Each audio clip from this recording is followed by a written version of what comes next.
علی بھی کوشچن ہے، الحمدللہ رجب المرجب 1441 ہجری کا آخری اشرا سٹارٹ ہو چکا ہے۔ اس حوالے سے ہمارے سب کانٹیننٹ یعنی انڈیا، پاکستان اور بنگلہ دیش کی سوسائٹی میں 27 رجب کو معراج النبی صلی اللہ صلی علیہ اللہ وآلہ علیہ وسلم کے وسلم۔ مبارک دن کے طور پر منایا جاتا ہے۔ چنانچہ اسی کانٹیکس میں سب سے زیادہ ڈسکس ہونے والا عقیدہ معراج النبی صلی اللہ علیہ صلی وآلہ اللہ وسلم علیہ کے وآلہ دوران وسلم۔ اللہ تعالیٰ اور اس کے محبوب صلی اللہ علیہ وآلہ وسلم کی ملاقات کے موقع پر اللہ عز و جل کے دیدار کا مسئلہ ہے۔ پلیز اس حوالے سے کتاب و سنت کی روشنی میں امت کی رہنمائی فرمائیے، شکریہ۔ جزاکم اللہ خیرا و احسن الجزا۔ میرے بھائیوں، اس میں کوئی شک نہیں ہے کہ معراج مصطفیٰ صلی اللہ علیہ وآلہ وسلم ہمارے محبوب سید الاولین والآخرین، شفیع المذنبین، رحمت للعالمین، سیدنا و مولانا امام اعظم محمد رسول اللہ صلی اللہ علیہ وآلہ وسلم کے ان 3 معجزات میں سے ایک بڑا معجزہ ہے جن کا ذکر قرآن کے اندر آیا ہے۔ ہمارے محبوب صلی اللہ علیہ وآلہ وسلم کے 3 معجزات ایسے ہیں جن کا ذکر قرآن میں آیا، باقی بخاری اور مسلم میں تو درجنوں معجزات کا ذکر ہے، لیکن وہ 3 معجزے جن کو قرآن نے بھی بیان کیا ہے وہ سب سے زیادہ اہمیت کے حامل ہیں کیونکہ اس کا ذکر قرآن میں ہے۔ ان میں سے نمبر 1 معجزہ، جسے آپ عربی میں آیتن کہتے ہیں، اردو میں آپ معجزہ، عقل کو عاجز کر دینے والی چیز، اللہ کی نشانی، وہ ہے القرآن، جس کا ذکر سورۃ العنکبوت میں آیا کہ یہ نبی علیہ السلام کا واحد معجزہ ہے جس کی بنیاد پہ دعوی نبوت ہے۔ اور بخاری اور مسلم میں بھی کئی احادیث اس کو سپورٹیو ہیں۔ ایک وہ مشہور حدیث ہے بخاری اور مسلم کی کہ اللہ تعالیٰ نے ہر نبی کو کوئی نہ کوئی معجزہ دیا تھا، اور مجھے اللہ نے وحی یعنی قرآن کا معجزہ دیا ہے۔ میں اللہ سے امید کرتا ہوں سب سے زیادہ متبعین قیامت والے دن میرے ہوں گے، کیونکہ میرا معجزہ سب سے زیادہ یونیک ہے، یعنی کتاب کا معجزہ۔ اور دوسرا معجزہ آپ صلی اللہ علیہ وآلہ وسلم کا جو قرآن میں ذکر ہوا وہ شق القمر کا واقعہ ہے، جو سورۃ القمر کے سٹارٹ میں ہی آتا ہے، اقتربت الساعہ، قریب آ گئی قیامت، وانشق القمر، اور شک ہو گیا چاند۔ اس کانٹیکسٹ میں بخاری اور مسلم میں کئی احادیث ہیں کہ نبی صلی اللہ علیہ وآلہ وسلم کے مبارک زمانے میں چاند 2 ٹکڑے ہوا تھا اور پھر دوبارہ سے جڑ گیا۔ تو یہ وہ دوسرا معجزہ ہے جس کا ذکر قرآن کے اندر آیا۔ اور تیسرا معجزہ ہے معراج النبی صلی اللہ علیہ وآلہ وسلم کا معجزہ۔ اس کی کوئی تاریخ ہمیں احادیث کی کتابوں میں نہیں ملتی، نہ کوئی مہینے کا پتہ ہے، یہ اندازہ ہی ہے، بہرحال ہمیں اس سے کوئی غرض نہیں ہے۔ اگر کوئی سمجھتا ہے کہ معراج کا مہینہ ہے اور 27ویں رات ہے اور اس اعتبار سے اس مہینے کے اندر اس واقعے کو یاد کیا جاتا ہے تو اس میں کوئی ایسا مسئلہ نہیں ہے، بشرطے کہ اس میں قرآن و سنت سے جو چیزیں ثابت ہیں وہ بیان کی جائیں، قصے کہانیاں بیان نہ کی جائیں جو اکثر قصے اور کہانیاں بیان کی جاتی ہیں۔ تو یہ 3 معجزات ہیں جن کا ذکر اللہ تعالیٰ نے قرآن میں فرمایا ہے۔ اس میں ٹاپ آف دا لسٹ قرآن، اس کے بعد شق القمر والا یعنی چاند کے 2 ٹکڑے ہونے والا معجزہ، اور تیسرا معجزہ آپ صلی اللہ علیہ وآلہ وسلم کی معراج۔ اور یہ بھی یاد رکھیں، یہ جو معراج ہم عموماً بولتے ہیں یہ بھی غلط العام ہے۔ اصل میں اس معجزے کا نام ہے الاسراء والمعراج، نبی صلی اللہ علیہ وآلہ وسلم کا رات کا زمینی سفر الاسراء، اور المعراج اور پھر آسمانی سفر۔ اور یہ دونوں سفر قرآن کے اندر موجود ہیں۔ جو زمینی سفر ہے الاسراء، وہ پارہ نمبر 15 ہمارا سٹارٹ اسی سے ہوتا ہے، سورہ بنی اسرائیل جو سورت نمبر 17 ہے اس کے آغاز میں ہی آتا ہے، اعوذ باللہ من الشیطان الرجیم، بسم اللہ الرحمن الرحیم، سبحان الذی اسری بعبدہ لیلا من المسجد الحرام الی المسجد الاقصی، پاک ہے وہ ذات جو اپنے بندے کو لے گئی راتوں رات مسجد حرام سے مسجد اقصی، ایک دور کی مسجد تک، جس کے ارد گرد برکتیں رکھی ہیں تاکہ ہم اپنے اس بندے خاص کو اپنی قدرت کی نشانیاں دکھائیں۔ الاسراء رات کا سفر، بیت اللہ سے لے کر مسجد ایلیا، یروشلم، بیت المقدس، یہ تینوں نام ایک ہی مسجد کے لیے، اور بعد میں وہاں پہ مسجد بھی بن گئی، حضرت عمر کے دور میں اس کا نام پھر مسجد اقصی رکھا گیا۔ قرآن جب نازل ہوا تھا وہاں اقصی لغت کے معنوں میں آیا تھا ایک دور کی مسجد، مسجد اقصی بعد میں بنائی گئی ہے، پہلے وہ بیت المقدس یا ایلیا یا یروشلم کہلاتا تھا۔ تو یہ ہے الاسرا. اور پھر وہاں سے آپ صلی اللہ علیہ وآلہ وسلم کو ایک براق پہ سوار کر کے آسمانوں کا سفر کروایا گیا 7ویں آسمان تک. اور پھر سدرۃ المنتہا، اس کا نام ہی ہے سدرۃ المنتہا، جہاں پہ مخلوق کی انتہا ہو جاتی ہے، وہاں تک. اسے ہم کہتے ہیں المعراج، یعنی اونچائی کا سفر آپ صلی اللہ علیہ وآلہ وسلم کا. اور اس کا ذکر جو ہے وہ سورۃ النجم، سورت نمبر 53 میں آیا ہے، جس میں وہ مشہور آیت بھی آتی ہے فَكَانَ قَابَ قَوْسَيْنِ أَوْ أَدْنَىٰ، جس کے اوپر انشاءاللہ میں ڈسکشن بھی کر دوں گا. یہ یاد رکھیے گا میرے بھائیو، الاسراء والمعراج یہ پیورلی آپ صلی اللہ علیہ وآلہ وسلم کا جسمانی پلس روحانی سفر ہے. یہ کوئی خواب کا واقعہ نہیں ہے، کوئی روحانی ایکسپیرینس نہیں ہے. اگر یہ خواب کا واقعہ ہوتا تو کفار مکہ کو بھی ماننے میں آر نہ ہوتی. خواب میں تو بہت کچھ انسان دیکھ لیتا ہے. تو یہ جسمانی پلس روحانی ایکسپیرینس ہے. اور اس کے ساتھ یہ بھی یاد رکھنا ہے کہ اس کا موڈ برزخی ہے، یعنی اس کو اس دن کوئی دیکھ کے آبزرو نہیں کر سکتا تھا، الا یہ کہ اللہ نے کوئی ایک خاص منظر کسی کو دکھا دیا ہو، وہ الگ بات. ورنہ یروشلم میں آلموسٹ 1,00,000 کے قریب انبیاء جمع ہوئے، صحیح مسلم میں آتا ہے. یہاں تک کہ آپ صلی اللہ علیہ وآلہ وسلم نے فرمایا کہ مجھے جبرائیل علیہ السلام نے تمام نبیوں کا امام بھی وہاں پر بنایا. میرے بھائی ہمارے شہر میں 1,00,000 بندہ جمع ہو جائے رات کے وقت تو تھرتھلی پڑ جائے گی، اور اس زمانے کے اندر لیکن کسی نے وہ منظر دیکھا نہیں ہے. وہ ان سین بیریئر تھا. اور بیسیکلی یہ اس لیے کروایا گیا، جو سورہ آل عمران میں آیا تھا نا، کہ اللہ تعالیٰ نے انبیاء کی ارواح سے یہ عہد لیا تھا کہ اگر میں تمہیں حکمت دوں، نبوت دوں، اور پھر میرا کوئی پیغمبر تم میں آ جائے تو تم نے اس پیغمبر کی تصدیق کرنی ہے، جس طرح کہ یحییٰ علیہ السلام نے حضرت عیسیٰ علیہ السلام کی.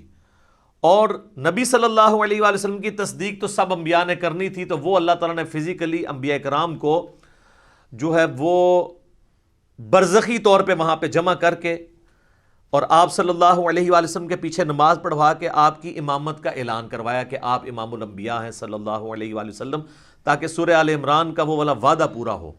وہ بڑا سٹرکٹ وعدہ ہے، اس میں یہاں تک الفاظ ہیں کہ مجھ سے یہ عہد کرو کہ جب میرے پیغمبر آئیں گے تم ان پر ایمان بھی لاؤ گے، ان کی مدد بھی کرو گے، اور میرے ساتھ یہ بھاری ذمہ اٹھاؤ، میں بھی تمہارے ساتھ گواہوں میں شامل ہوتا ہوں. اور اب بھی اگر کسی نے اس عہد کو توڑا تو وہ فاسقوں میں شمار ہوگا. یہ اتنے سخت الفاظ انبیاء کرام علیہ السلام کے بارے میں اللہ تعالیٰ نے ارشاد فرمائے.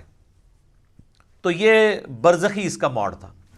اب اگر کسی کو شوق ہے کہ جی میں یہ سارا واقعہ ایک ایک احادیث کے انٹرنیشنل نمبرز کے ساتھ دیکھنا چاہتا ہوں، خود سننا چاہتا ہوں، پڑھنا چاہتا ہوں، تو سننے کی حد تک تو ہم نے الحمدللہ اکتوبر 2015 میں، یہ آج مارچ 2020 چل رہی ہے، اکتوبر 2015 میں آلموسٹ سمجھ لیں 4.5 سال پہلے ڈیٹیل 3 لیکچر، مسئلہ نمبر 126 ABC 3 نشستوں میں آلموسٹ 4.5 گھنٹے کی گفتگو ویڈیو میں ریکارڈ کروا دی ہے. ایک ایک حدیث کا میں نے انٹرنیشنل نمبر بھی بتایا، تو وہ آپ دیکھیں، ہم اس ویڈیو کے نیچے بھی اس کے ڈسکرپشن میں لنک لگا دیں گے.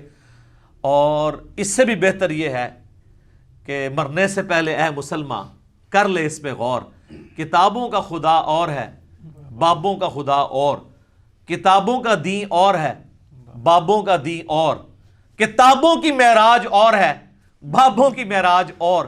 کتابیں خود کھول کے پڑھیں، وہ میں آپ کو حوالہ دے دیتا ہوں. صحیح بخاری میں انٹرنیشنل نمبر ہے 3887، ڈیٹیلڈ حدیث ہے پوری واقعہ معراج کی، جس میں الاسراء زمینی سفر بھی ہے، آسمانی سفر، ہر آسمان پہ کس کس پیغمبر سے ملاقات ہوئی، 5 نمازیں دی گئیں، یہ ساری کی ساری 50 سے 5 ہوئی، حضرت موسیٰ علیہ السلام کے ساتھ ملاقاتیں ہوئی، یہ پوری صحیح بخاری میں انٹرنیشنل نمبر ہے 3887. اور سر صحیح مسلم 37 احادیث کنزیکٹیو ہیں. شروع میں پہلی جلد کے اندر انٹرنیشنل نمبر کے مطابق 411 سے لے کر 447، 411 سے 447 صرف واقعہ معراج کے اوپر ہے، الاسراء والمعراج. اچھا وہاں پہ بھی آپ کو ہیڈنگ مل جائے گی، الاسراء والمعراج، رات کا سفر اور آسمانوں کا سفر. اور مشکات میں اگر آپ نے پڑھنا ہے تو تیسری جلد میں آپ کو 5862 سے 5867 تک مسلسل 6 احادیث اس حوالے سے مل جائیں گی جو واقعہ معراج سے ریلیٹڈ ہے. لیکن ظاہر ہے کہ کچھ سکپ بھی ہوئی ہیں، تو وہ آپ صحیح مسلم کا وہ چیپٹر پڑھ لیں 411 سے 447 تک۔ اچھا، یہ جو میں نے دعویٰ کیا نا کہ یہ جسمانی پلس روحانی سفر ہے، یہ کوئی خواب کا معاملہ نہیں ہے، اگرچہ خواب میں بھی آپ علیہ السلام کو معراج ہوئی، وہ الگ سے ہے۔ کچھ ضعیف روایتیں بھی ہیں سیدہ عائشہ کی طرف منسوب، حضرت معاویہ کی طرف منسوب، کہ وہ لوگ کہتے تھے کہ نبی علیہ السلام کو خواب میں معراج کروائی گی، لیکن وہ اصول محدثین پہ جعلی روایتیں ہیں۔ صحیح بخاری کے اندر اوپر تلے 3 طرق سکیٹرڈ فارم میں، اوپر تلے تو نہیں ہے، 3 طرق آئے ہیں۔ انٹرنیشنل نمبر کے مطابق 6613 4716 3888، جس میں ابن عباس کا قول ہے، سورہ بنی اسرائیل کی آیت نمبر 60 میں آتا ہے نا کہ ہم نے نبی صلی اللہ علیہ وآلہ وسلم کو جو منظر دکھایا تھا۔ اب وہاں پہ جو رؤیا کا لفظ استعمال ہوا ہے نا، وہ کہتے ہیں خواب کے لیے استعمال ہوتا ہے، حالانکہ عربی میں رؤیا آنکھوں سے دیکھنے والے منظر کے لیے بھی یہ لفظ استعمال ہوتا ہے۔ بال ابن عباس کا قول امام بخاری اسی آیت کو ہیڈنگ بنا کے لے کے آئے ہیں، سورہ بنی اسرائیل آیت نمبر 60 کے، اور ابن عباس کہا کرتے تھے کہ نبی صلی اللہ علیہ وآلہ وسلم کو جو یہ منظر دکھایا گیا جو کافروں کے لیے فتنہ بن گیا، قرآن کی آیت ہے۔ فتنہ کیوں بنا؟ میرے بھائی اگر خواب کا منظر ہوتا تو خواب کیوں کافروں کے لیے فتنہ بنتا؟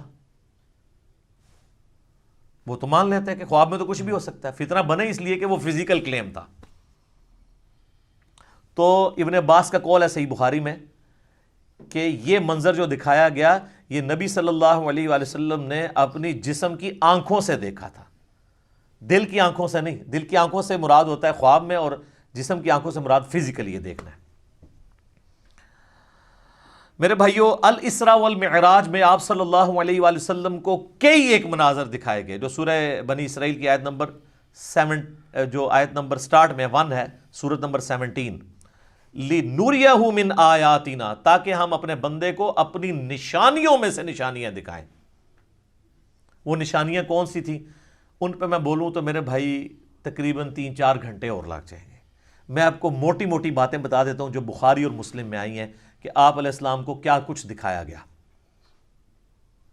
نمبر 1، سٹارٹ ہوا شق الصدر سے، آپ علیہ السلام کا سینہ چاک کیا گیا، بخاری مسلم میں آتا ہے، اور جنت سے سونے کا تشت لا کے آب زمزم کا پانی ڈال کے جبرائیل علیہ السلام نے نبی علیہ السلام کا دل جو ہے وہ دھویا۔ نمبر 2، آپ صلی اللہ علیہ وآلہ وسلم کو، چونکہ آپ مکے میں تھے، ابھی مدینہ آپ نے جانا تھا، راستے میں ایک شہر میں اتارا گیا اور جبرائیل نے کہا کہ یہ طیبہ ہے، مدینہ، جو آپ کا مسکن عنقریب بننے والا ہے ہجرت کے بعد۔ حضور کو اس وقت تک نہیں پتا تھا کہ یہاں سے تو میری دعوت جو ہے وہ ایسی لانچ ہوگی کہ رومن اور پرشین امپائر بھی کچھ نہیں جائیں گی۔ نمبر 3، پھر آپ کو کوہ طور پہ لے جایا گیا، انبیاء کے مقامات پہ۔ سب سے پہلے نبی علیہ السلام کا اپنا مسکن، اس کے بعد پھر طور سینا کے اوپر، اور کہا گیا کہ یہ وہ ہے جہاں پہ اللہ تعالیٰ نے حضرت موسیٰ علیہ السلام سے کلام کیا تھا۔ نمبر 4، بیت اللحم لے جایا گیا۔ بیت المقدس میں ایک جگہ ہے جہاں پہ حضرت عیسیٰ علیہ السلام کی ولادت ہوئی تھی، تو وہ جگہ بھی دکھائی گئی۔ لہٰذا اس سے امام ابن تیمیہ کے اس عقیدے کا رد ہوا کہ انبیاء کی جو بیٹھنے کی جگہ ہیں ان کا وزٹ کرنا یہ نعوذ باللہ کوئی بدعت ہے۔ نبی علیہ السلام کو تو خود کروائی جا رہی ہے یہ ساری چیزیں، الحمدللہ۔ اور صحیح بخاری میں اوپر تلے 10 احادیث ہیں کہ عبداللہ بن عمر اپنے سفر حج کے دوران ان جگہوں پر نماز پڑھا کرتے تھے جہاں پہ نبی علیہ السلام کے ساتھ جب انہوں نے سفر کیا تھا تو جہاں جہاں اتر کے نماز پڑھی تھی۔ تو اس میں امام بخاری نے باب باندھا ہے کہ نبی علیہ السلام کی جگہوں کو تلاش کر کے وہاں پہ نماز پڑھنا، حتیٰ کہ مسند احمد میں آتا ہے کہ وہ اس جگہ پہ پیشاب بھی کرتے تھے جہاں نبی علیہ السلام نے اپنے سفر حج میں پیشاب کیا تھا۔ بخاری میں الفاظ ہیں نافع کے کہ مسجدیں موجود تھیں راستے میں، مسجد کے پاس نالوں کے قریب جو پتھر تھے وہاں پہ وہ نماز پڑھتے تھے، مسجد میں نہیں پڑھتے تھے۔ وہ کہتے تھے مسجد تو بعد میں بنی ہے، نبی علیہ السلام نے اس پتھر پہ نماز پڑھی تھی۔ یہ اتباع سنت کا جذبہ تھا۔ تو ظاہر نبی علیہ السلام سے لیا۔ 4 چیزیں ہوگی جی، شق الصدر، مدینہ شریف دکھایا گیا، طور سینا، بیت اللحم، اور اس کے بعد صحیح مسلم میں آتا ہے قبر موسیٰ دکھائی گئی۔ نبی علیہ السلام کہتے ہیں میں نے سرخ ٹیلے کے پاس موسیٰ علیہ السلام کو ان کی قبر میں نماز پڑھتے ہوئے دیکھا، اور اگر میں گزروں میں تمہیں وہ قبر بھی دکھا سکتا ہوں۔ وَقَائِمٌ يُصَلِّي فِي قَبْرِي، وہ کھڑے اپنی قبر میں نماز پڑھ رہے تھے۔ لیکن یہ معاملہ ہے برزخی، حیات انبیاء کے اوپر یہ ثبوت ہے لیکن برزخی معاملہ۔ اس کے بعد آپ صلی اللہ علیہ وآلہ وسلم کو بیت المقدس میں انبیاء کی امامت کروائی گئی، 1,00,000 کے قریب پیغمبروں کو جمع کیا گیا، اور جبرائیل علیہ السلام نے کہا کہ آپ ان کی امامت کروائیں. یہ صحیح مسلم میں آتا ہے. اچھا، پھر دجال دکھایا گیا، یہ بھی آتا ہے بخاری مسلم میں، دجال بھی دکھایا گیا. پھر آپ علیہ السلام کو آسمانوں کی سیر کروائی گئی. پہلے آسمان پہ آدم علیہ السلام سے ملاقات ہوئی، دوسرے پہ حضرت یحییٰ اور عیسیٰ سے، تیسرے پہ یوسف علیہ السلام سے، چوتھے پہ ادریس علیہ السلام سے، پانچویں پہ ہارون علیہ السلام سے، چھٹے پہ موسیٰ علیہ السلام سے، اور ساتویں پہ ہمارے جد امجد سیدنا ابراہیم خلیل اللہ علی نبینا علیہ الصلوۃ والسلام سے ملاقات ہوئی. اس کے بعد آپ علیہ السلام کو جنت اور دوزخ بھی دکھائی گئی، ٹائم میں ٹریول کروا کے جو مستقبل کا وقت تھا وہ پہلے دکھا دیا گیا. لوگ کہتے ہیں ابھی تو لوگ دوزخ اور جنت میں پہنچے نہیں، تو حضور نے کیا دیکھا؟ بھئی اللہ نے وقت. اور آپ یہ دیکھ لیں، یہ سب کچھ منظر کتنے زمانے میں طے ہوا ہوگا، لیکن ایک رات میں سب کچھ ہو گیا. صرف بیت المقدس اور خانہ کعبے کے درمیان جو فاصلہ ہے اس زمانے میں 40 دن کی مسافت تھی، وہی نہیں طے ہو سکتی تھی. اللہ اکبر. اسی لیے تو وہ آتا ہے نا المعجم الکبیر طبرانی کے اندر، اور دلائل النبوہ امام بیہقی کی کتاب کے اندر، اور کئی کتابوں کے اندر، کہ لوگوں نے آ کے حضرت ابوبکر کو کہا نا کہ تمہارا ساتھی تو یہ کہہ رہا ہے کافروں نے چھیڑنے کے لیے، اور انہوں نے کہا اگر وہ کہہ رہے ہیں تو میں تصدیق کرتا ہوں. تو اسی پر آپ کا لقب صدیق رکھا گیا کہ آپ علیہ السلام کی تصدیق کرنے والے. اس کے بعد بیت المعمور دکھایا گیا، بخاری مسلم میں آتا ہے. 7ویں آسمان کے اوپر اسی خانہ کعبہ کی سیدھ میں ایک گھر ہے جس کا طواف فرشتے کرتے ہیں، بیت المعمور، وہ دکھایا گیا. اور سب سے بڑھ کے آپ کو سدرۃ المنتہا تک لے جایا گیا. یہ آخری حد ہے. زمین سے جتنی مخلوقات ہیں یا فرشتے ہیں وہ بھی سدرۃ المنتہا سے آگے نہیں جا سکتے. اس کا نام ہی ہے انتہا، مخلوق کی انتہا ہے. باقی لوگوں نے آگے کہانیاں بنا لی ہیں کہ جی نبی علیہ السلام سدرۃ المنتہا سے بھی آگے چلے گئے. بالکل جھوٹ ہے. یہ آپ کی انتہا تھی، اور آگے پتہ نہیں کیا کیا کہانیاں بنائی ہوئی ہیں. کہتے ہیں عرش پہ جوتیوں سمیت چلے گئے. یہ تو اتنا بڑا جھوٹ ہے کہ احکام شریعت میں احمد صاحب بریلوی صاحب نے لکھا ہے کہ یہ جو معرج النبوہ کتاب جس میں یہ باتیں لکھی ہیں، یہ ہے تو سنی عالم ہے لیکن ہر طرح کی جھوٹی سچی روایتیں لکھ دیتا ہے. یہ محض باطل بات ہے کہ نبی علیہ السلام اپنی مبارک جوتیوں کے ساتھ عرش پہ گئے ہیں. یہ اعلیٰ حضرت نے لکھا ہے کہ یہ جھوٹی بات ہے. تو عرش پہ جانے والی کوئی بات نہیں ہے. ہاں قصے کہانیوں میں آپ مزے لے لے کے بیان کریں. اور جب ہم پوچھتے ہیں کہاں لکھا ہے، وہ کہتے ہیں سعدی شیرازی کے شعر نہیں آپ نے پڑھے، مولانا روم کے شعر نہیں پڑھے. ہم کہتے ہیں میرے بھائی ہم تو آپ کو چیخ چیخ کے یہی تو کہہ رہے ہیں کیا کہ مرنے سے پہلے ہے مسلمان، کر لے اس پہ غور. کتابوں کا خدا اور ہے، بابوں کا خدا اور. کتاب میں سے کوئی نکالے نا بات جہاں پہ لکھا ہو. پھر ڈاکٹر صاحب تو آپ کو پتا ہے طاہر القادری صاحب تو وہ کہتے ہیں کہ وہ دروازہ کھولا حضور نے حضور کے لیے، پھر کہا کہ آپ اندر آ جائیں، حریم ناز میں آ جا. وہ پتہ نہیں کیا عشق مشوقی کا انہوں نے ایک، اور بلکہ وہ بغل گیر پتہ نہیں کیا کچھ انہوں نے کیا ہے. اور طارق جمیل صاحب نے بھی اسی سے ملتی جلتی باتیں کی ہیں. وہ قاب قوسین او ادنا وہ پوری کر کے بتاتے ہیں. انشاءاللہ اینڈ پہ ڈسکس کرتا ہوں. تو میرے بھائی یہ کتابوں کی بات ہو رہی ہے. اور سدرۃ المنتہا ہی پہ اللہ تعالیٰ کی ملاقات ہوئی اپنے محبوب علیہ السلام کے ساتھ. اور سورۃ النجم میں اس کا ذکر ہے. وہاں پہ اللہ تعالیٰ نے وحی بھی کی آپ علیہ السلام کو.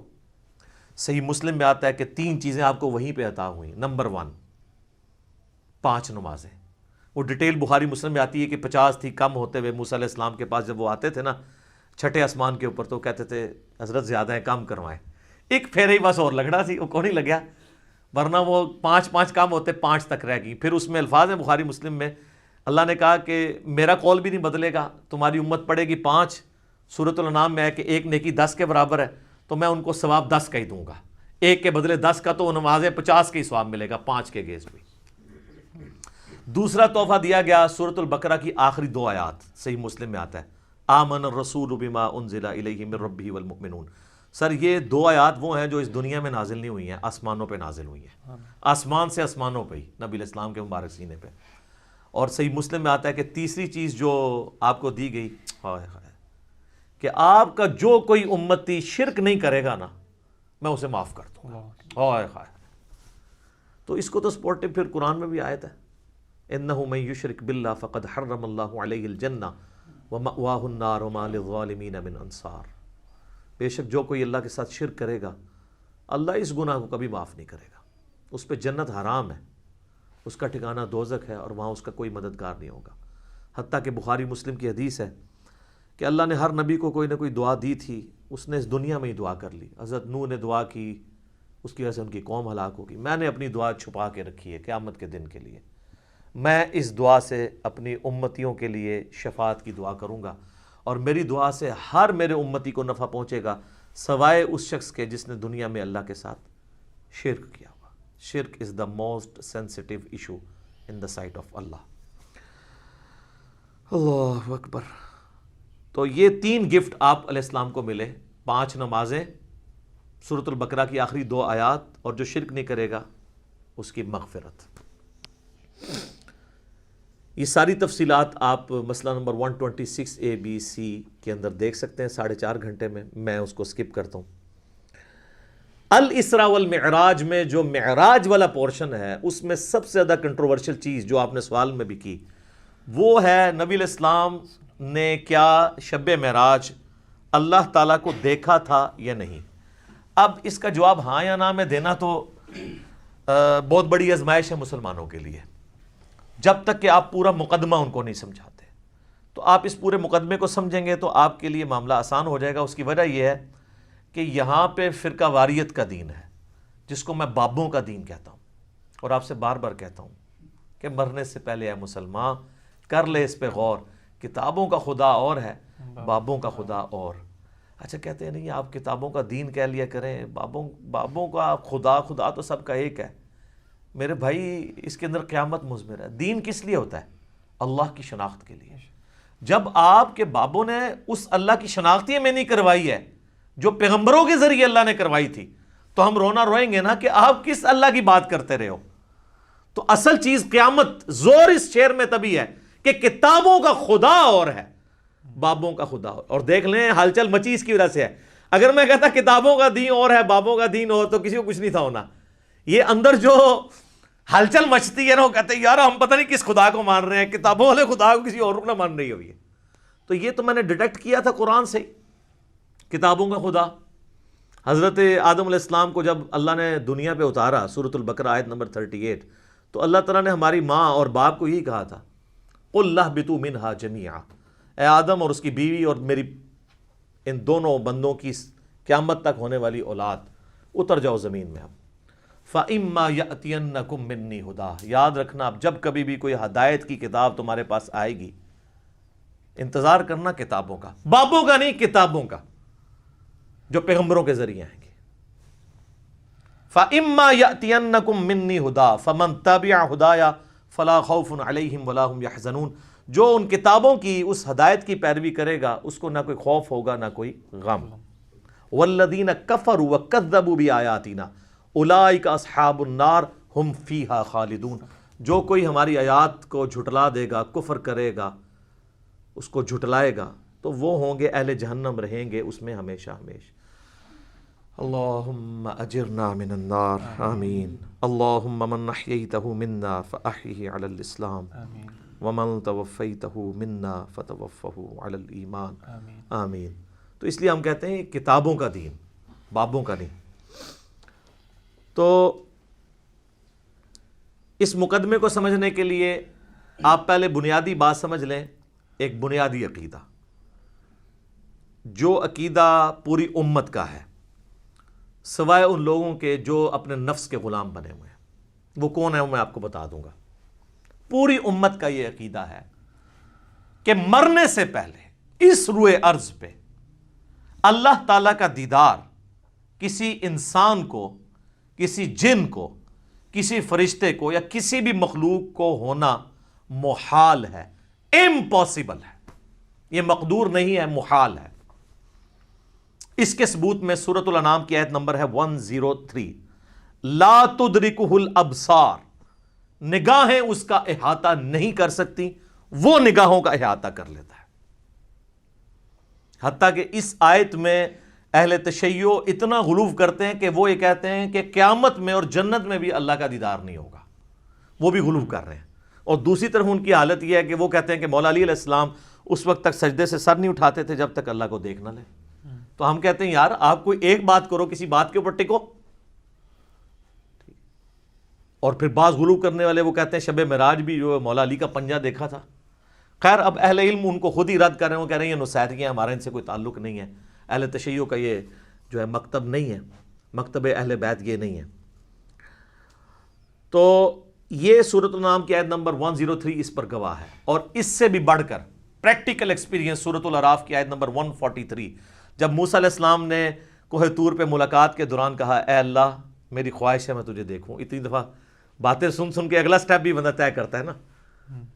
تو اللہ نے کیا فرمایا تھا, لن ترانی, ہرگز نہیں دیکھ سکتا تو مجھے, بلکہ تو پہاڑ کی طرف دیکھ, اگر یہ پہاڑ اپنی جگہ پہ قائم رہا تو سمجھنا تو مجھے دیکھ سکتا ہے.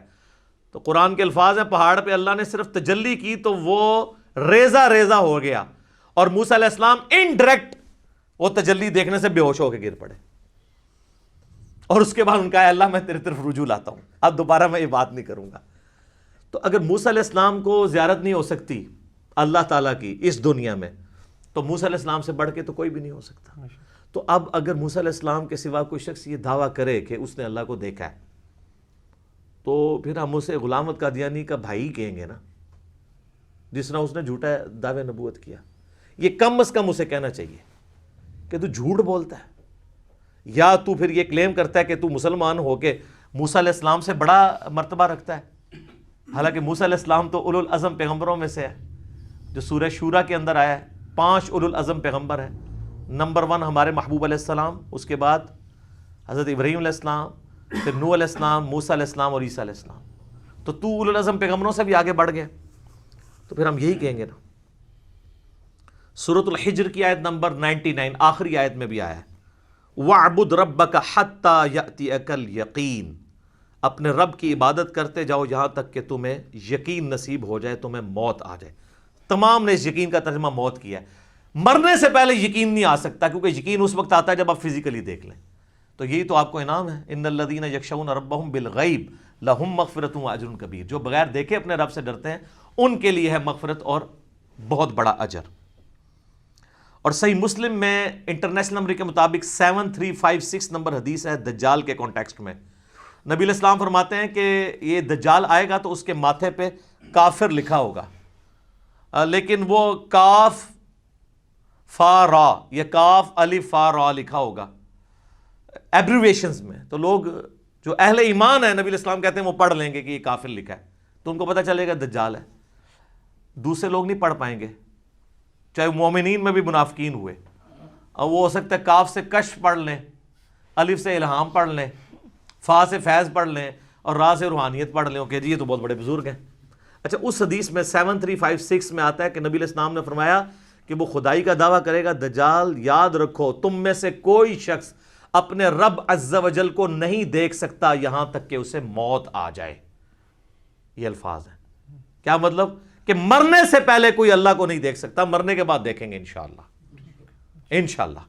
تو مرنے سے پہلے آپ نہیں دیکھ سکتے. تو آپ بھی مرنے سے پہلے ہے مسلمان, کر لے اس پہ غور. کتابوں کا خدا اور ہے, بابوں کا خدا اور. اب آپ سوچ رہے ہوں گے بابوں نے کیا کام ڈالا ہوا ہے, تو اے ہوں آگے جے کام کی پایا جی انہوں نے, اے دے تسی کتابوں نے خدا دی تعریف سن لی. بابوں نے کیا کام ڈالا ہے جناب؟ تذکرۃ الاولیاء شیخ فرید الدین عطار المتوفی 627 ہجری کی کتاب ہے, جو بریلوی اور دیوبندی دونوں چھاپ رہے ہیں اور کہہ رہے ہیں سارے اولیاء کے حالات زندگی اس میں لکھے ہوئے ہیں. ایسی کو کتاب نہیں, اس میں بایزید بستامی کی معراج لکھی ہوئی ہے, المتوفی 261 ہجری. ان کا امام ابو یزید بستامی اور میرا امام ابو الحسین مسلم بن حجاج القشیری المتوفی 261 ہجری. وہ بھی 261 میں فوت ہوئے ہیں, یہ بھی 261 میں فوت ہوئے ہیں. تو وہ کہتے ہیں انہوں نے معراج میں وہ عرش تک پہنچ گئے اور اللہ کو دیکھا, مشاہدہ کیا. اور باقاعدہ چیپٹر ہے بایزید بستامی کی معراج تذکرۃ الاولیاء میں. بخاری مسلم کو چھوڑ کے ان کے پیچھے پڑے ہوئے ہیں. اور یہ آپ کو حوالے اس کے تذکرۃ الاولیاء کے فضائل اعمال میں ملیں گے, فضائل سنت میں بھی, تبلیغی جماعت کی کتاب میں بھی, دعوت اسلامی کی جماعت کی کتاب میں بھی. یعنی دونوں بھاری فرقے بریلوی اور دیوبندی اس کو لے کے چل رہے ہیں. پھر کشف المحجوب جو اس سے بھی پہلے لکھی گئی 200 سال پہلے, علی بن عثمان حجویری المتوفی 465 ہجری, انہوں نے کشف المحجوب میں بایزید بستامی کے بارے میں کلیم کیا ہے کہ وہ جب حج کرنے کے لیے گئے تو پہلی دفعہ گئے تو صرف کعبہ دیکھا تو کہتے ہیں میرا حج نہیں ہوا، اگلی دفعہ گئے تو کعبہ بھی دیکھا اور کعبے کے رب کو بھی دیکھا تو کہتے ہیں پھر بھی میرا حج نہیں ہوا، تیسری بار گئے تو صرف اللہ کو دیکھا، کعبہ ہی غائب تھا، تو ان کا اب میرا حج ہوا ہے۔ فزیکلی دیکھا۔ اگر کہتا نہیں یہ خواب میں دیکھنا ہے تو سر میرا معصومانہ سوال ہے کہ خواب کا پیکج موسیٰ ابن عمران علیہ السلام کو آفر کیوں نہیں ہوا، جن کو سورۃ الاعراف کی آیت نمبر 143 میں کہا گیا لن ترانی، موسیٰ تو مجھے نہیں دیکھ سکتا، انہوں نے آگے سے توبہ کی۔ تو اگر بازید والا عقیدہ ان کا ہوتا تو کہتے ہیں اللہ توبہ خواب ہی کرا دے، بازید نو تے بائی کرانی ہے نا، کہانیاں جھوٹ کوڑ ہن مزہ ہے۔ حضرت ابو ہریرہ نوں بھی غصہ آندا سی تو اپنی حبشی لینگویج وچ بولدے سن، کوڑ پنجابی کہتے ہیں جھوٹ نو۔ اچھا جی، شیخ زکریا کاندلوی نے کتاب لکھی ہے فضائل حج۔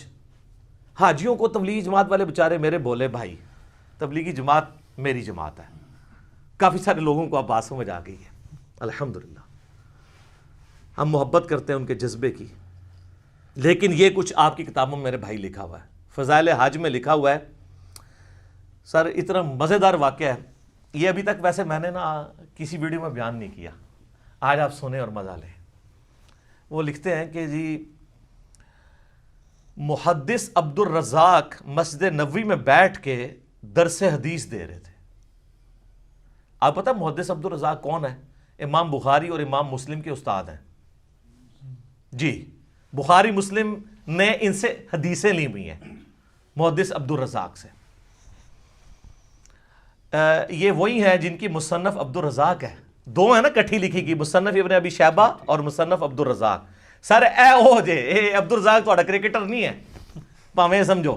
محدث عبد الرزاق بیٹھے ہوئے 3 صدی ہجری کے اندر بڑے اماموں میں سے وہ حدیثیں بیان کر رہے ہیں، تو وہ کہتے ہیں ایک بزرگ کا بیان ہے کہ ان کو حضرت خضر علیہ السلام کی ملاقات ہوئی۔ حضرت خضر علیہ السلام کے اوپر میرا کلپ دیکھ لیں، اللہ فضل تب یہ صاف ہو جائے گی۔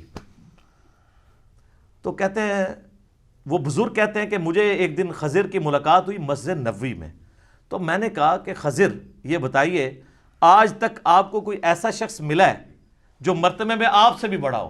ہائے ہائے ہائے ہائے۔ ان کا ہاں جی ایک بندہ ملا ہے۔ ان کا جی کیسے؟ وہ کہتے ہیں جی ایک دن میں مسجد نبوی میں تھا۔ اچھا، حضور کی پوری زندگی میں حضرت خضر کو توفیق نہیں ہوئی ہے مسجد نبوی میں جانے کی، جو ان کے خضر ہیں جھوٹے۔ حضور کی وفات کے بعد وہاں حالانکہ قرآن میں تو سورہ آل عمران میں حکم تھا کہ اے پیغمبرو جب میرا پیغمبر آ جائے تو تم نے اس کی مدد بھی کرنی ہے۔ نہ غزوہ بدر لڑی، نہ احد لڑی، نہ خندق لڑی، حضور دی وفات تو بعد مسجد نبوی بیٹھے ہیں۔ اچھا جی، کہانی ہے نا، خضر تو وہ ہے ہی نہیں ہے، میں نے بتایا، وہ آپ لیکچر میں نہ دیکھ لیں۔ کہتے ہیں جی وہ حضرت خضر کہتے ہیں کہ ایک شخص بیٹھا ہوا تھا، محدث عبد الرزاق حدیثیں بیان کر رہے تھے، اور پاس ہی ایک نوجوان جو ہے نا وہ اپنا سر اپنے گریبان میں ڈالے بیٹھا ہوا تھا۔ تو ظاہر یہ صوفی ہوتے ہیں نا جو یہ کام کرتے ہیں، قرآن حدیث کا درس ہی سن نہیں سکتے کیونکہ ان کے خلاف ہے، علم و بس کرنی ہو یار۔ تو کہتے ہیں حضرت خضر کہتے ہیں میں بڑا حیران ہوا کہ محدث عبد الرزاق یہاں پہ درس دے رہے ہیں، اتنے بڑے محدث، اور یہ بندہ علیحدہ بیٹھا ہوا ہے۔ تو کہتے ہیں میں اس کے پاس چلا گیا، تو وہ یوں ہی بیٹھا تھا، تو میں نے اس سے پوچھا کہ تو عبد الرزاق سے حدیثیں کیوں نہیں سنتا؟ اس زمانے میں تو اس کے پائے کا محدث کوئی نہیں ہے۔ تو وہ آگے سے کہتا ہے کہ لوگ عبد الرزاق سے حدیثیں سنتے ہیں اور میں ڈائریکٹ رزاق سے سنتا ہوں۔ استغفر اللہ، لعنت اللہ علی الکاذبین۔ سر یہ دعویٰ رسول اللہ کے بعد اگر کوئی کرے تو یا تو اس کا ذہنی توازن بگڑا ہوگا یا غلام احمد قادیانی کا بھائی ہوگا۔ صحیح بات، تبھی قلم اٹھا سکتے ہیں نا آپ کہ ذہنی توازن بگڑا ہو۔ صحیح بخاری میں تعلیقاً مولا علی کا قول ہے، اور سنن ابن ماجہ میں مرفوع پوری مولا علی نے ہی نبی علیہ السلام سے روایت کیا کہ 3 لوگوں سے اللہ نے قلم اٹھا لیا ہے۔ نمبر 1 سویا ہوا شخص، نمبر 2 بالغ نابالغ، اور نمبر 3 مجنون، مجذوب، پاگل، جو مرضی کہہ دو، شطحیات والا۔ اچھا، وہ کہتے ہیں کہ جی وہ حضرت خضر پریشان ہو گئے کہ بھی یہ کیڑا جڑا کہ ڈائریکٹ اللہ کو سننا۔ تو حضرت خضر کہتے ہیں میں نے پوچھا کہ اچھا تجھے اگر اتنا ایمان ہے تو بتا میں کون ہوں؟ تو کہتے ہیں جی اس نے کہا کہ نظر اٹھا کے کہا، انہوں نے کہا اگر میں غلط نہیں ہوں تو خضر ہے. کہتے میں ڈر گیا. تو کہا یہ مجھے ایک بندہ ملا جو مرتبے میرے سے اوپر سے. اے جی جناب کہانیاں تے اس لیے میں نے بیان کیا کہ یہ حضرت موسیٰ علیہ السلام اور پیغمبروں کے مقابلے پہ انہوں نے اپنے بابے بنائے ہوئے ہیں. تو اب ہم ان کو صرف پیار سے ہی کہہ سکتے ہیں کہ مرنے سے پہلے اے مسلمان کر لے اس پہ غور، کتابوں کا خدا اور ہے، بابوں کا خدا اور. تو آپ لوگوں نے مایوس نہیں ہونا.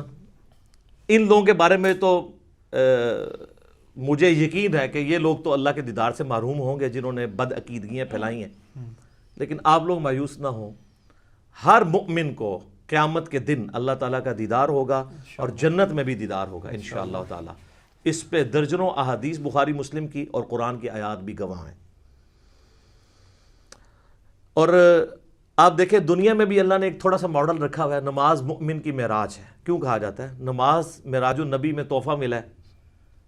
وہاں سدرۃ المنتہا پہ اللہ اور نبی نے ڈائریکٹ باتیں کی تھیں حجاب کے اندر، وہ میں بعد میں حدیث بتاؤں گا. آپ یہاں دنیا پہ بیٹھ کے اللہ سے باتیں کر سکتے ہیں نماز کی حالت میں. باقی یہ جو کہانی مشہور ہے نا کہ یہ معراج النبی کی گفتگو ہے اللہ کی اور نبی علیہ السلام کی التحیات للہ والصلوات والطیبات، یہ بالکل کہانی ہے، یہ کسی حدیث میں نہیں آئی ہے. بخاری مسلم میں تو واضح آیا ہے. صحابہ اکرام کہتے ہیں رسول اللہ صلی اللہ علیہ وآلہ وسلم نماز کا تشہد ہمیں قرآن کی طرح سکھاتے تھے. ابن مسعود کہتے ہیں کہ میرے ہاتھ کو نبی علیہ السلام نے اپنے دونوں مبارک ہاتھوں میں لے کے مجھے یہ سکھایا تھا التحیات للہ والصلوات والطیبات. تو یہ نبی علیہ السلام نے سکھایا ہوا ہے، اس کا معراج کے ساتھ کوئی تعلق نہیں ہے. یہ کہانی ہے جو آپ بچپن سے سارے سنتے ہیں. جی نبی علیہ السلام نے کہا التحیات للہ والصلوات والطیبات، اللہ نے کہا السلام علیکہ ایھا النبی ورحمۃ اللہ وبرکاتہ. تو نبی علیہ السلام نے نعوذ باللہ پھر کریکشن کی اور کہا السلام علینا وعلی عباد اللہ الصالحین. اور پھر فرشتوں نے کہا اشہد ان لا الہ الا اللہ واشہد ان محمدا عبدہ ورسولہ. ایک کہانی ہے سر، کڈی وڈی کہانی ہے اور بچپن تو سن رہے ہو. آج تک کسی مولوی کو پوچھا ہے اے وہ کہانی جڑا بریلوی بھی بیان کرتا ہے، دیوبندی بھی بیان کرتا ہے، اہل حدیث بھی بیان کرتا ہے، کسی نے نہیں پوچھا لکھی کہاں ہوں یہ کہانی ہے. سورۃ القیامہ کی آیت نمبر 22 اور 23 میں آیا ہے، اللہ تعالیٰ نے فرمایا وجوہ یومئذ ناظرہ، اس دن ایسے چہرے ہوں گے جو تر و تازہ ہوں گے، الی ربہا ناظرہ، اپنے رب کی طرف دیکھ رہے ہوں گے. جو تر و تازہ چہرے ہوں گے وہ اپنے رب کی طرف دیکھ رہے ہوں گے. اچھا بعض لوگ کہتے ہیں نہیں جی وہ یہاں دیکھنے سے مراد ہے کہ وہ رحمت کا انتظار کر رہے ہوں گے. وہ جنہوں نے نہیں ماننا تو یہ جو سورۃ الفجر کی آیت ہے وَجَاءَ رَبُّكَ وَالْمَلَكُ صَفًّا صَفًّا، قیامت والے دن اللہ اور فرشتے قطار در قطار اس دنیا پہ اتریں گے، کیونکہ میدان محشر اس دنیا میں عدالت لگنی ہے. تو جیسا اللہ کی شان کے لائق ہے وہ زمین پہ اترے گا.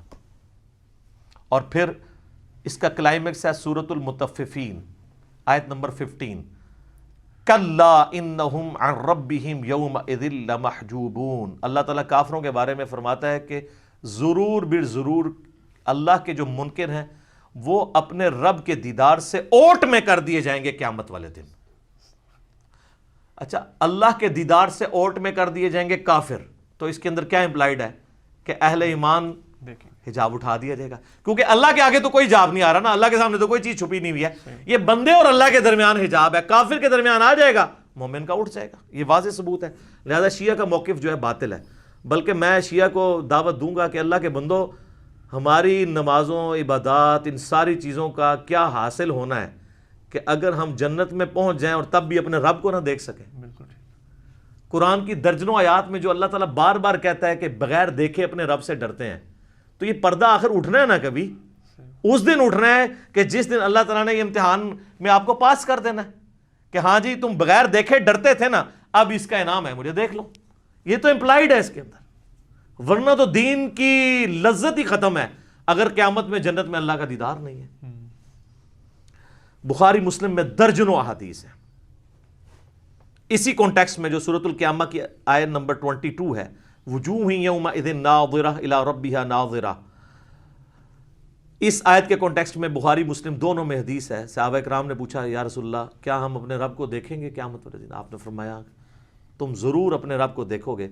14ویں رات کا چاند جب چھایا ہوتا ہے اور کوئی بادل نہ ہو تو تمہیں اس چاند کو دیکھنے میں کوئی تکلیف محسوس نہیں ہوتی. سورج کو دیکھنے میں تکلیف ہوتی ہے، چاند کو دیکھنے میں نہیں ہوتی۔ بالکل اس طریقے سے تم اپنے رب کو بھی دیکھو گے اور تمہاری آنکھوں پہ کوئی سٹرین نہیں آئے گا، جیسا کہ اس کی شان کے لائق ہے۔ تم اپنے رب کو دیکھو گے انشاءاللہ تعالی۔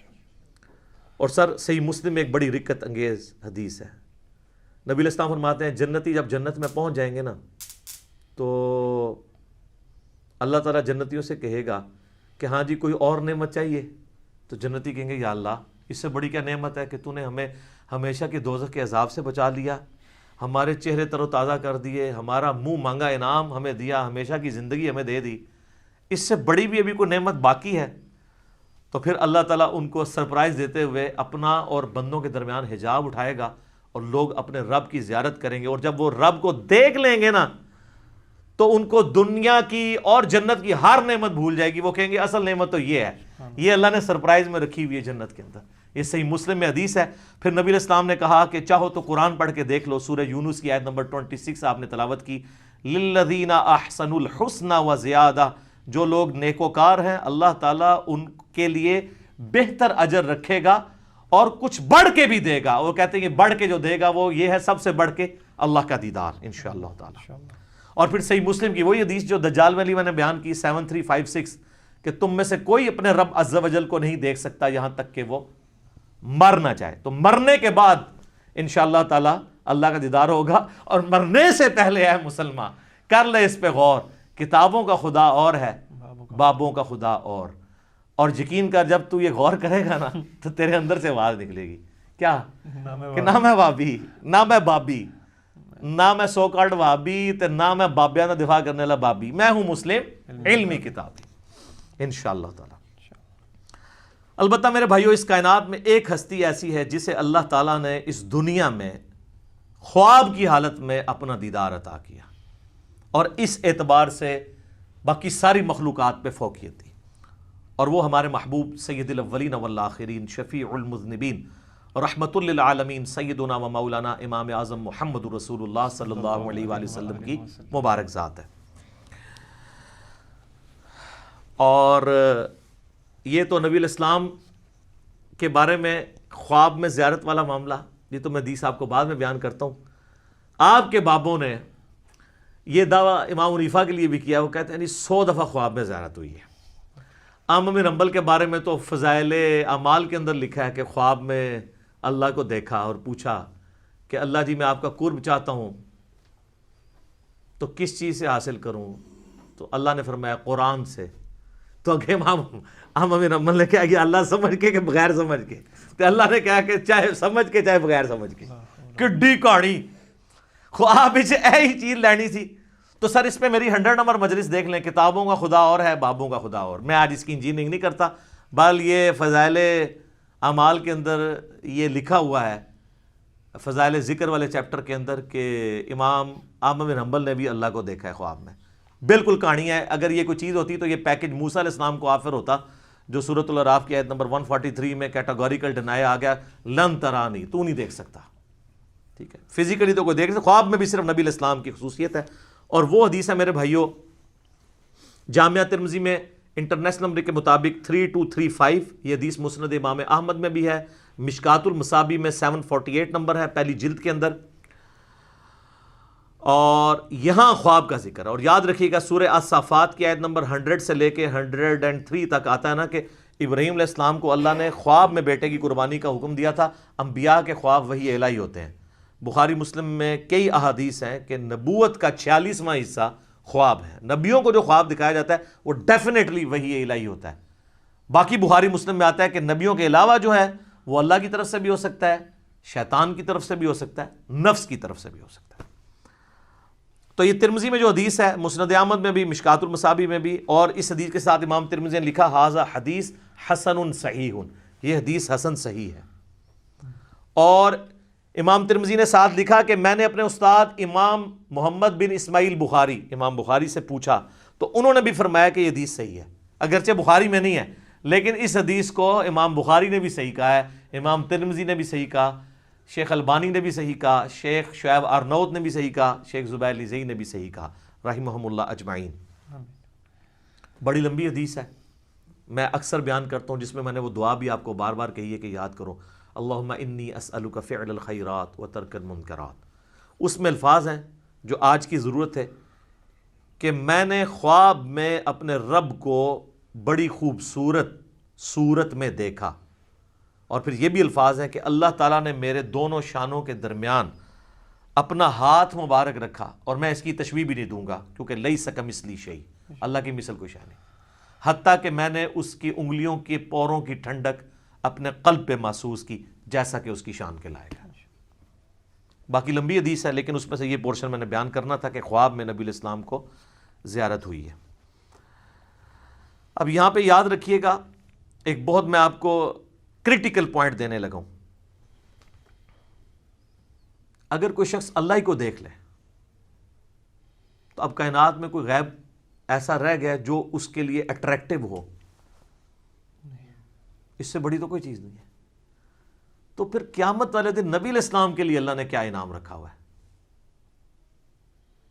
آپ کو تو دنیا میں مل گیا سب کچھ۔ ہمیں تو کہا گیا نا سورۃ الملک کی آیت نمبر 12 میں، ان الذین یخشون ربہم بالغیب لہم مغفرۃ و اجر کبیر، جو بن دیکھے اپنے رب سے ڈرتے ہیں ان کے لیے مغفرت اور بہت بڑا اجر ہے۔ اور آپ نے سن لیا کہ جنت میں اللہ کا دیدار، قیامت میں اللہ کا دیدار۔ تو نبی علیہ السلام نے اگر دنیا میں ہی اللہ کو دیکھ لیا تو نبی علیہ السلام کے لیے پھر کون سا انعام رہے گا؟ تو اس کے اندر امپلائڈ ہے کہ نبی علیہ السلام کے لیے انعام یہ ہے کہ دنیا میں دیکھا ہے خواب کی حالت میں، فزیکل ہی نہیں دیکھا، دل کی آنکھوں سے دیکھا ہے۔ فزیکل دیکھنا ابھی باقی ہے ان کا بھی، وہ حضور کے لیے ابھی بھی غیب کی چیز ہے، تو آپ علیہ السلام کے لیے بھی انعام باقی ہے۔ تو جو لوگ اس دنیا میں حضور کا فزیکل دیکھنا مانگتے ہیں یا شب معراج فزیکل دیکھنا مانگتے ہیں، تو ان کے لیے علمی چیلنج ہے کہ پھر بتاؤ کہ نبی علیہ السلام کے لیے قیامت اور جنت میں اور کون سا انعام ہوگا اس سے بڑھ کے، اگر آپ اپنا سب سے بڑا انعام پہلے ہی اویل کر چکے ہیں۔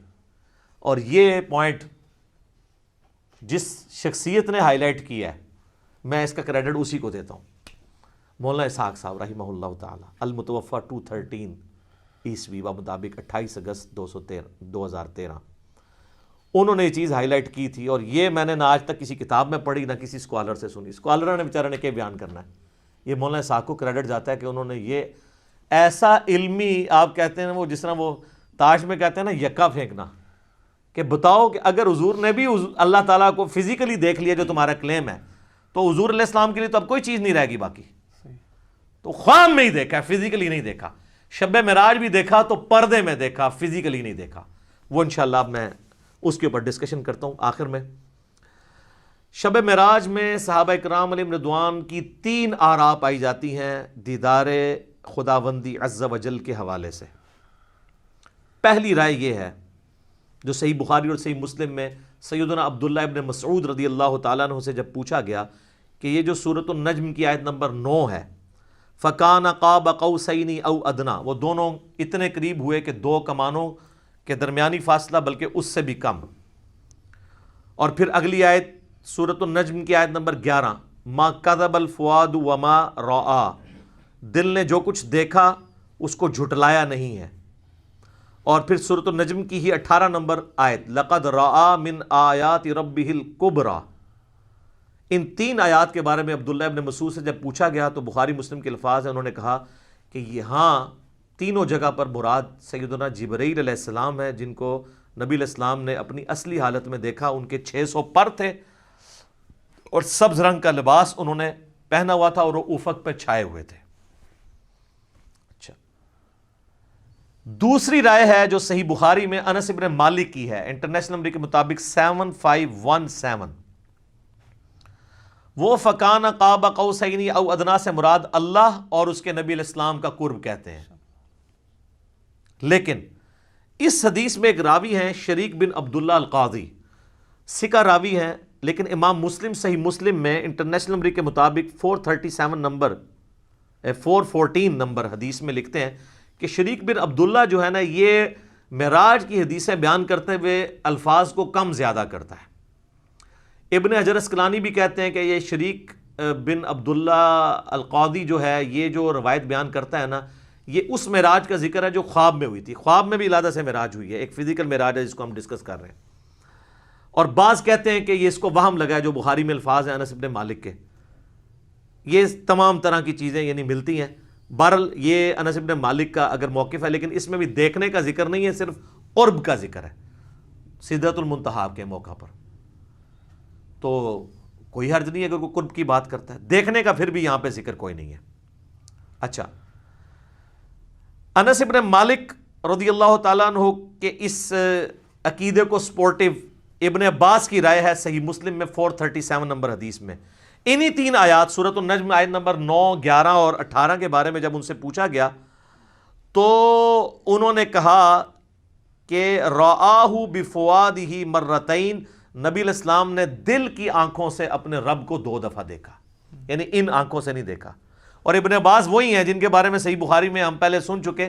وہ کہتے ہیں کہ واقعہ معراج جو ہے یہ آنکھوں کا ایکسپیرینس ہے، لہذا وہ آنکھوں کا ایکسپیرینس ماننے کے باوجود دل سے دیدار کی بات کر رہے ہیں.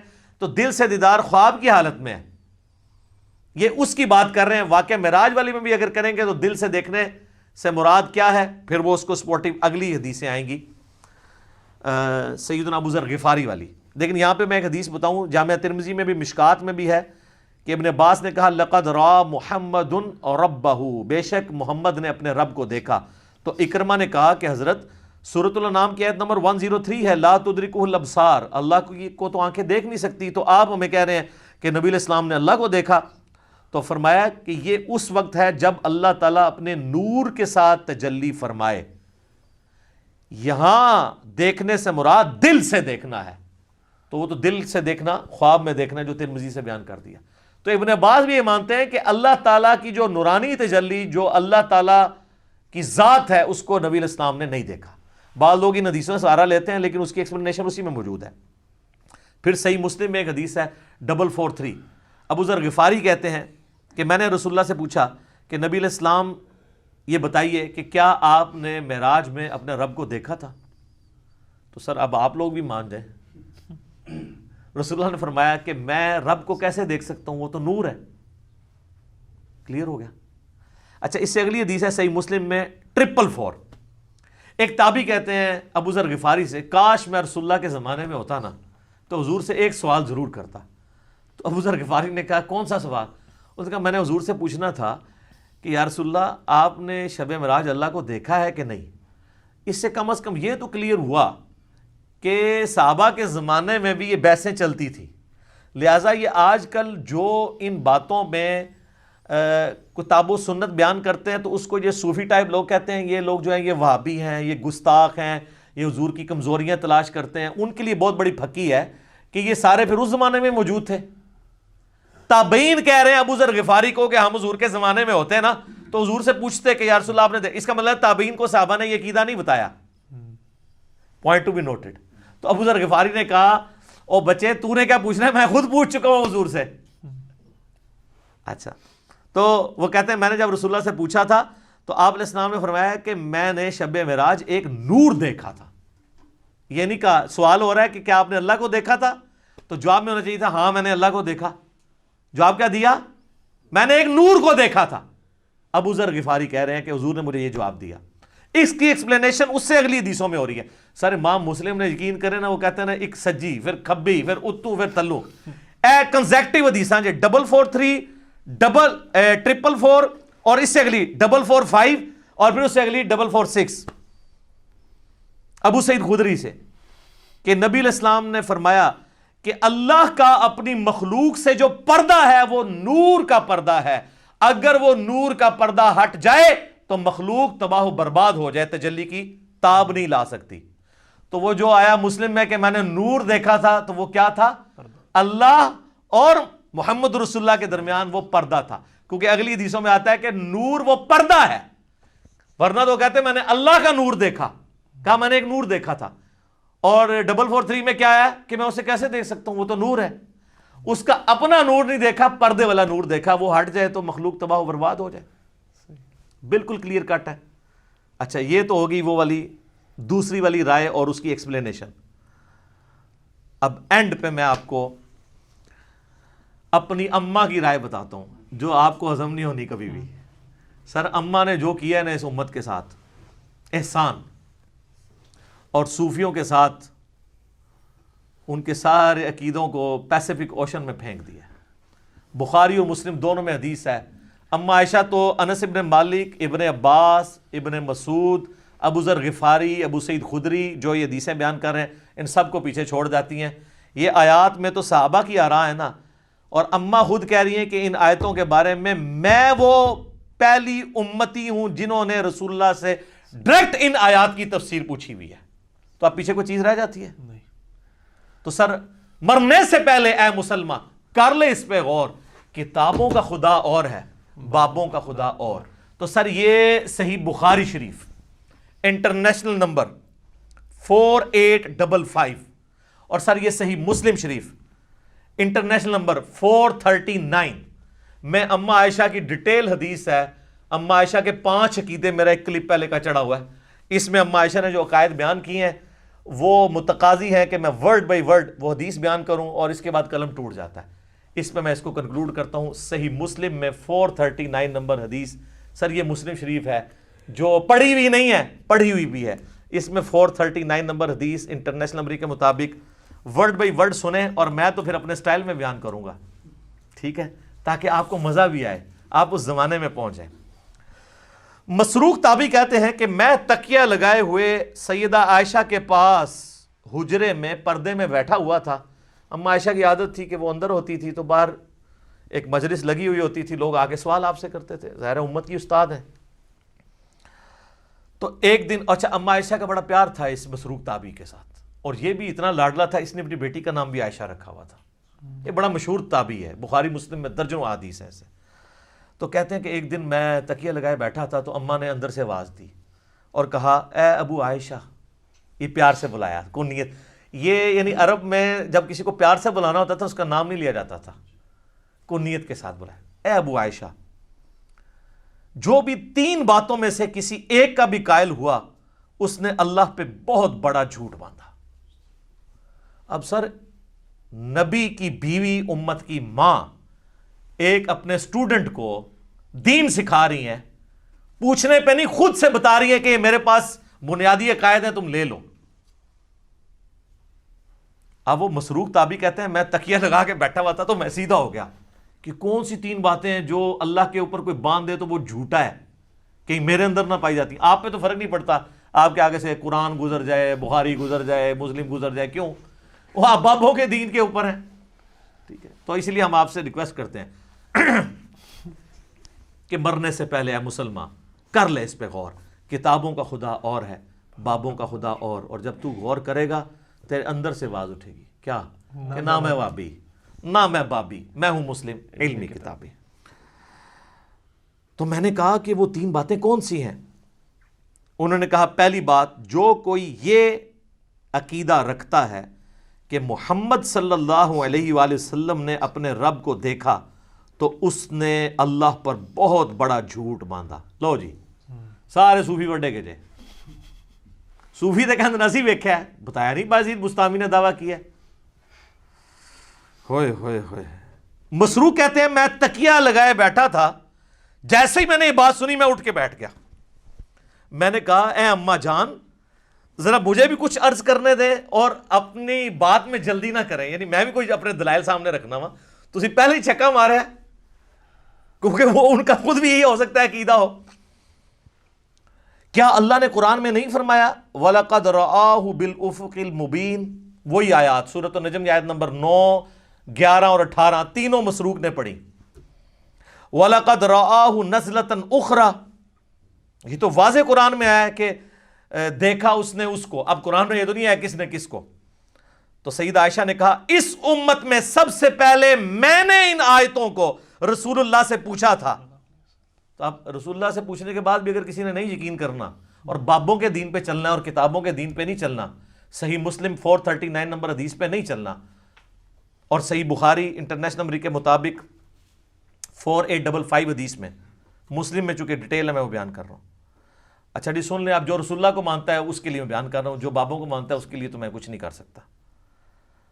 تو آپ علیہ السلام نے فرمایا کہ ان آیات میں مراد جبرائیل علیہ السلام ہے، یعنی میں نے جبرائیل علیہ السلام کو دیکھا، میں نے ان کو ان کی اصلی صورت پر دیکھا اور 2 بار ایسا ہوا۔ ان آیات میں اسی کا ذکر ہے کہ ان کو وہ اس وقت وہ اتر رہے تھے آسمان سے، اور ان کے تن و توش کی بڑائی نے آسمان سے زمین تک روک رکھا تھا، افق پہ پھیلے ہوئے تھے، وہی جو عبداللہ ابن مسعود نے کہا۔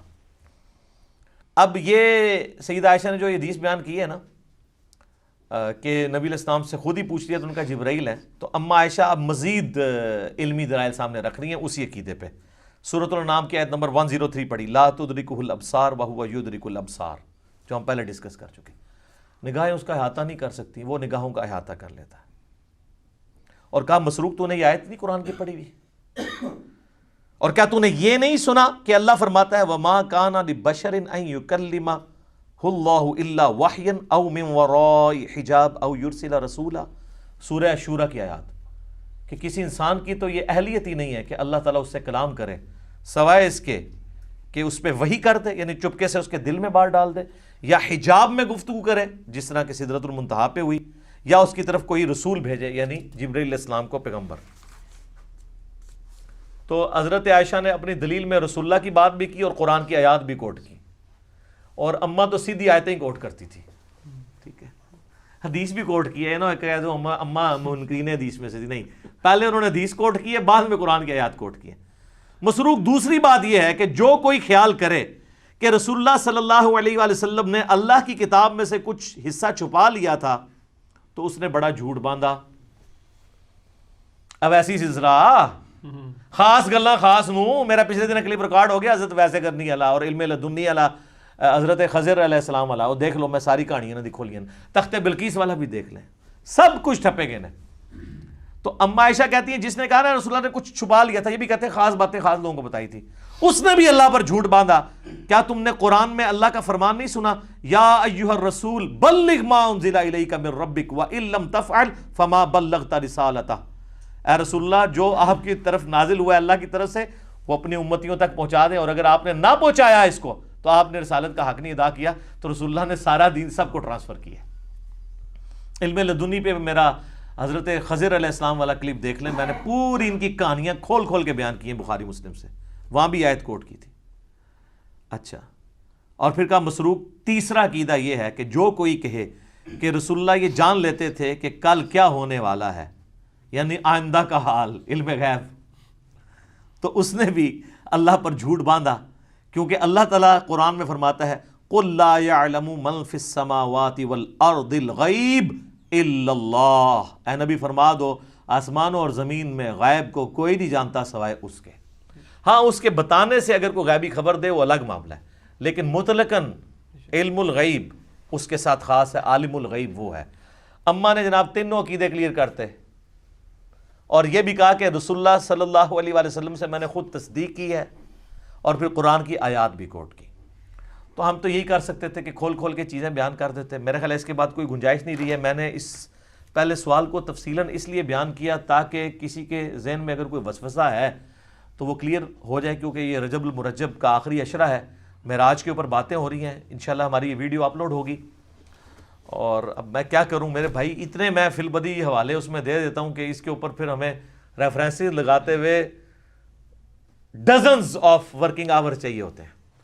تو بال میں نے اوورال آپ کو ایک پورا جہاں پہ کریٹیکل نمبرز تھے وہ بتا دیے، اور حوالے ہم اس میں نہ بھی لگائیں، آپ خود ان حوالوں تک پہنچ جائیں گے۔ اللہ تعالیٰ سے دعا ہے کہ ہمیں معراج مصطفیٰ صلی اللہ علیہ وآلہ وسلم کے بارے میں صحیح عقیدہ رکھنے کی توفیق عطا فرمائے، اور کتاب و سنت والا عقیدہ رکھنے کی توفیق عطا فرمائے، آمین ثم آمین۔ ٹھیک ہوگا؟